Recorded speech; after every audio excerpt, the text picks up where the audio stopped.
Hi,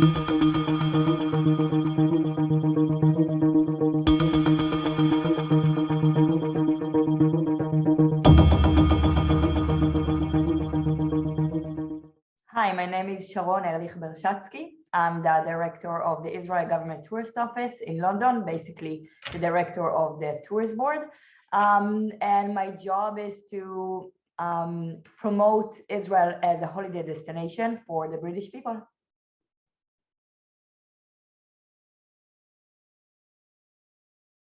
So one of the most surprising destinations I ever visited was Cuba. I traveled alone there. I was there for like a month.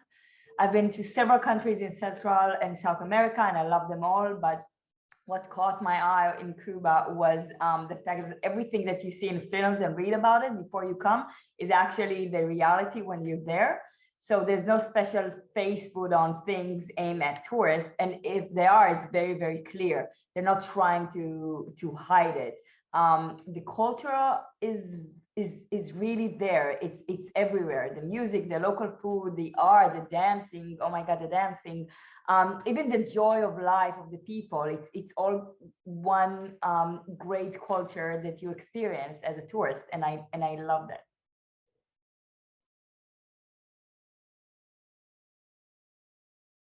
Israel is the Holy Land and is the home for many religious and beliefs. To walk in Israel is really to walk the path of history. If it's Akko, a city founded by the Crusaders, maybe explore the Galilee, visiting places where Jesus walked, experience the Dead Sea Scrolls or Masada, King Herod's Winter Palace. And this is only a small fraction of historic place you can explore without even mentioning Jerusalem. And our cultural options also, you have just so many that I cannot describe in this interview. You can visit Druze villages in the north or Bedouin in the south, and kibbutzes all over the country. You can learn about the Jewish Ashkenazi and Sephardim traditions, as well as visiting important sites for Muslims and Christians and Baha'is.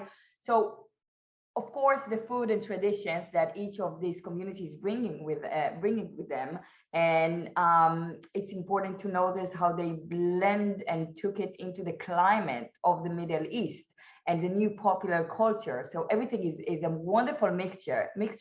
You can come and experience. I think it's wonderful.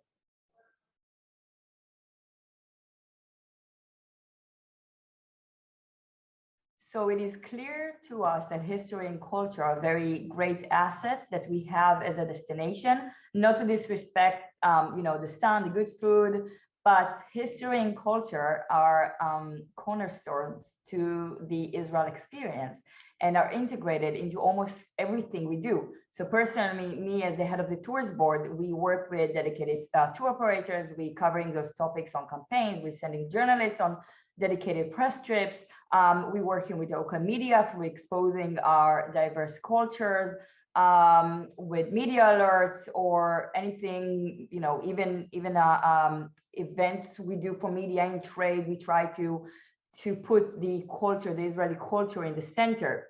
But even earlier, at the level of policy and planning on the ground, in head office in Jerusalem. So the ministry examines the tourism potential, for example, the historical or cultural religious product in different parts of the country. They budget the infrastructure development. They work with the local authorities to build marketing materials. They improve the knowledge of local tour guides. They connect with the Israeli DMCs.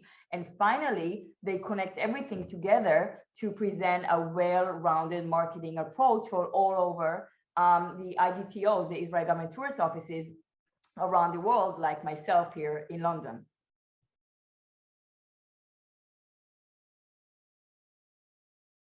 The answer is yes, definitely. As I mentioned earlier, Israel has a huge abundance of historical sites and so much diverse culture to share with the tourists. Every region in our country has its own story. And one of our goals at the Ministry of Tourism, even more so as one of that is a direct part of a government, is to try and make sure that tourists reach not only obvious destinations or regions inside the country, such maybe Tel Aviv and Jerusalem, but also the socio-economic geographic periphery.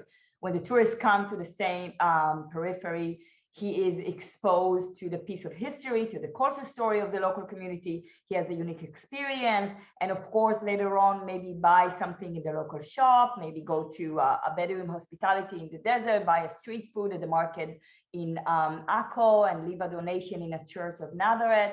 So, and as part of this cycle, the ministry and other ministries of the government will want to improve the infrastructure in that area, provide support and assistance to small businesses and tourist attraction in the area, as mentioned above. So it is a never-ending cycle of giving and receiving that benefits all of us.